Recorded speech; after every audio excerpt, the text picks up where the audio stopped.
Hi, everybody. My name's Jason. I'm Caden. I'm Jade. I'm Eli. And we are the Yahuwah and the Torah channel, and we thank you very much for hanging out with us as we go through our readings with all of you guys. And this has been a exciting reading that we've been doing for quite a long time as a family. This is one of the ones that we do as a family, that we try not do as a family. And Jade, who are we? What do we believe? We believe the laws, statutes, and commandments for the first 5 books of the Bible, Genesis through Deuteronomy, are the law to the Torah. They should be followed forever, and they are not done away with. They were not done away with by the Messiah, which people know as Jesus. We know him as Yehoshua. So Jade in Hebrew, we believe he's our Messiah. He is our priest. He is the reason we have forgiveness of sins, and we don't have to keep sacrificing animals onto an altar to Levitical priest. Yeah, and so how many commandments are there? There's less than 200 that we can follow today. Yeah, it's like 158-ish, I think, that we have, and that is the guidepost for life. And so, guys, this is Yah Scriptures. This is, the orders are starting to flow in quite a bit, so this is a limited edition. So if you guys are wanting to get one of these, you should probably get them sooner than later. This is the greatest English translation that's ever been out there. There's never been a Scriptures like this, and there never will be a Scriptures like this. No Bible vendors has a complete Scriptures like this in the 3,153 pages that there are. It's large print. This is a study Bible. This is a bulletproof Bible when it comes to low-caliber guns and also your soul. And so if you are wanting to protect your soul, if you're interested in guarding your soul, then the words and the Kodesh words, the words of wisdom, are all up in this. It's the first 5 books of Scriptures all the way to the end of this. This book has 103 books. It has the restored name of our Creator and the restored name of His Son, Yahushua. And so if you guys are interested, they are available now for every Scriptures that is able to be purchased. We're able to get one full Scriptures into our brothers and sisters in chains. And so we thank everybody for those who have helped us throughout the years and have ordered these and helped us support these very much precious brothers and sisters in chains. What you're looking at right here, guys, you're looking at this chart that we've been going over a lot. I hope Miss Nicole will actually get this uploaded today, because I sent this to her, and I have a bunch of you out there I got to respond to when this is up, because everybody's been wanting this particular chart. What you're looking at is you're looking at the historical breakdown of Yisrael from the days of Saul, David, and Solomon. And Solomon was extremely corrupted. He was so corrupted that the kingdoms were split from him, and it was ripped into his servants, Jeroboam and Rehoboam. And from there, everything just kind of went downhill, all the way downhill. And so what happened during these times is the northern tribes of Yisrael, who were comprised of 10 tribes, were all taken into captivity in 722 BC. And then you had the southern tribes of Yisrael, which composed of Judah and Benjamin, and they were taken into captivity in 586.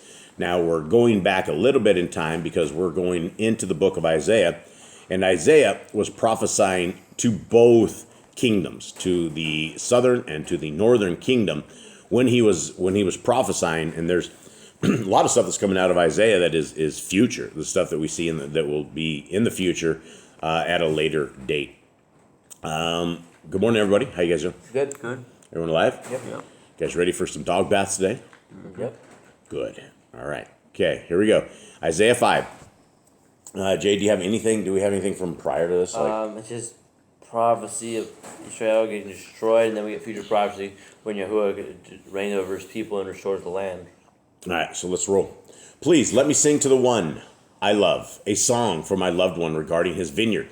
My loved one has a vineyard on a fertile hill, and he dug it up and cleared it of stones and planted it with the choicest vine, and built a watchtower in its midst, and also made a winepress in it. And he waited for the yielding of grapes, but it yielded rotten ones. And now, O inhabitant of Jerusalem and man of Yehuda, please judge between me and my vineyard. Okay, what are we talking about here? Anyone? Maybe. So I think it's a song, but it doesn't really sound like a song. Well, this is not. So this is talking about our Creator. He is the farmer, and we are a vineyard. We are supposed to be a vineyard. Well, we're not supposed to be a vineyard. We're supposed to be grapes, is what we're supposed to be. But this guy did everything he needed to do, And instead of having good grapes, it yielded rotten ones. Now, in the times and life of Yisrael, it's absolute, without a shadow of a doubt, talking about the people, that they have all corrupted themselves, the priests have all corrupted themselves, the leaders have all corrupted themselves, and they're all worshiping Ashtaroth and foreign mighty ones, and they're very much not loyal to the creator of the universe. So they are yielding rotten grapes. Now, it's interesting is, please judge between me and my vineyard. And he says, "O inhabitant of Jerusalem and man of Yehuda, please judge between me and my vineyard." So it's basically, is Yahuwah doing right, or is the grapes, are they the ones? Who's the bad ones here? And it's the grapes. 4, what more could have been done to my vineyard that I have not done in it? Why, when I waited for the yielding of grapes, did it yield rotten ones? And now, please, let me inform you what I am doing to my vineyard, to take away its hedge, and it shall be burned, to break down its wall, and it shall be trampled down. And I lay it waste, and it is not pruned or dug, and thorn bushes and weeds shall come up, and I command the clouds not to rain on it. For the vineyard of Yahuwah of hosts is the house of Yisrael, and the man of Yehuda is his pleasant plant. He looked for right ruling, but see, oppression, for righteousness, but see, weeping. Woe to those who join house to house, who add field to field until there is no room, and you are made to dwell alone in the midst of the land. In my hearing, Yahuwah of hosts, truly many houses shall be a waste, big and fine ones, without inhabitant. For 10 acres of vineyard yield 1 bath, and a homer, and actually I think that's comer, and I just did it. I just jumped over where I'm at. 10. And a comer of seed yields 1 ephah. Isn't it supposed to be homer? I thought it was homer, not comer. I don't think so. Is it? What's supposed to be? Okay. Continuing on.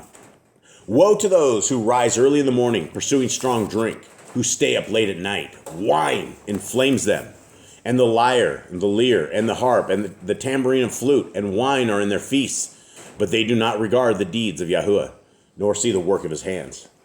Therefore my people have gone into exile, because they have no knowledge, and their esteemed men are starved, and their crowd dried up with thirst. Sorry, guys, that's the dog jumping off the chair that made that huge noise. We're trying to figure out what's going on. All right, boys, what's happening? What are we getting here? What's basically he's destroying land. He's basically everything they did. Basically, he's going to make everything they do is evil. So he says that the vineyard is the people of Yehuda, right? And they are they have borne bad grapes. The bad grapes are, because of this, the hedge around the vineyard is going to be taken down. It's going to be trampled. Weeds are going to grow up. And essentially, I mean, this is talking about the people, right? If the vineyard is the people, then what's going to happen to the people? And what he's prophesying is this. Will you please pet the dog? Okay, 14. Therefore, the grave has made itself wide and opened its mouth. Without law, their splendor and their crowd and their uproar, and he who is exulting within her shall go down into it. Okay, this is one of the same things that we can understand today. It doesn't take too much. Without law. And so this is the same for all of us out here, right? If we do not have the laws, then whatever splendor we would have in their uproar and exulting within her, it's all going to go away, right? A life without the law of our Creator is not a life worth living. You will end up in eternity in a very, very bad place that there's no way out. And we have an opportunity right now to choose the way forward. We have an opportunity right now that we can do what we need to do to make this kingdom. But it's about actions. It's not about belief. You can believe all you want, but unless you put your belief into actions, then you have no faith, right? Faith is not simply just believing. It is putting action into your words and understanding. And does that make sense, everyone? Yeah. Mm-hmm. 15. And man is bowed down, and mortal man humbled, and the eyes of the proud are humbled. This is all talking about the destruction of these people. But Yahuwah of hosts is exalted in judgment, and the Kodesh El is Kodesh in righteousness. And the lambs shall feed in their pasture, and strangers shall eat in the waste places of the fat ones. Woe to those who draw wickedness with cords of falsehood, and sin as with wagon ropes, who are saying, let him hurry. Let him hasten his work so that we see it. And let the counsel of the Kadosh One of Yisrael draw near and come so that we know. Woe to those who call evil good and good evil, who put darkness for light and light for darkness, who put bitter for sweet and sweet for bitter. This is a famous verse, right? We've heard this over and over and over. This is the world we live in, right? The world calls evil good and good evil.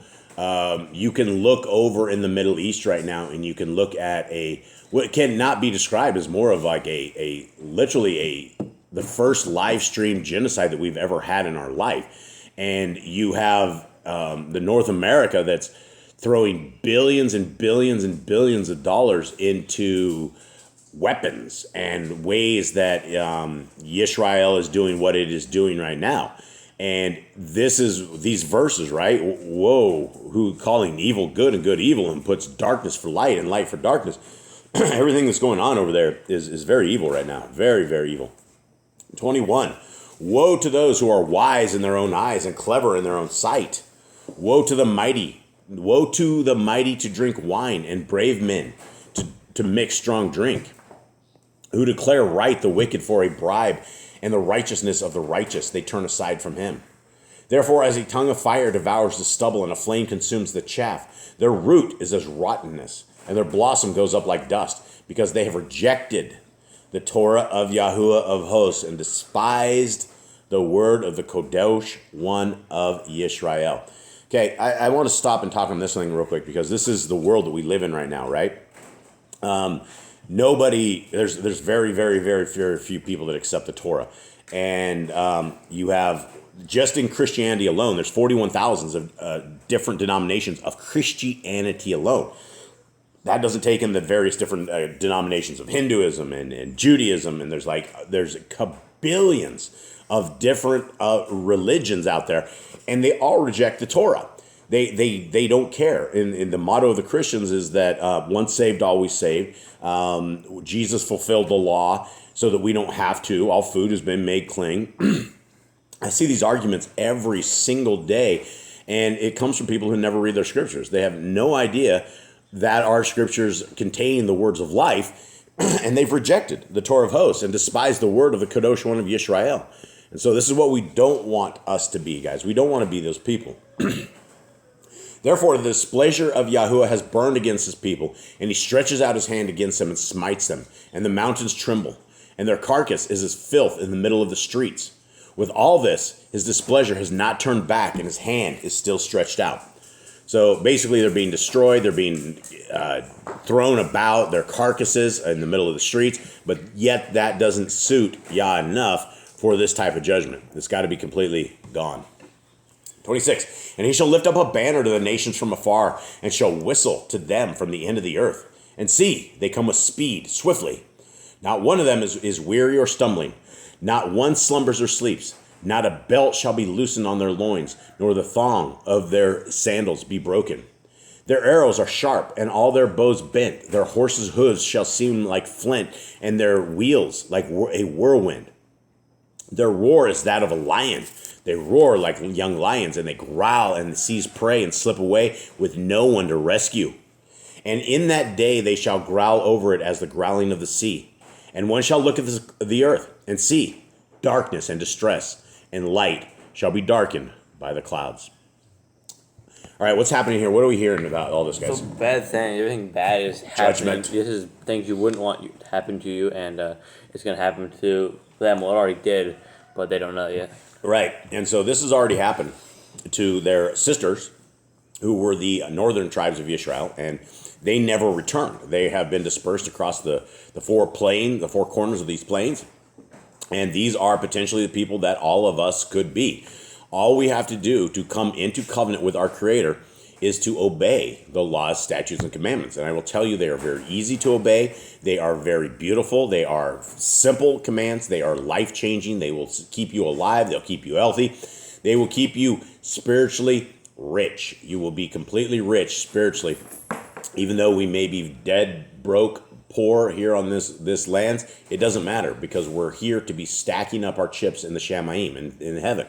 Not here. None of the stuff on earth is is going to make it. So, guys, with that, I hope you guys have a wonderful day.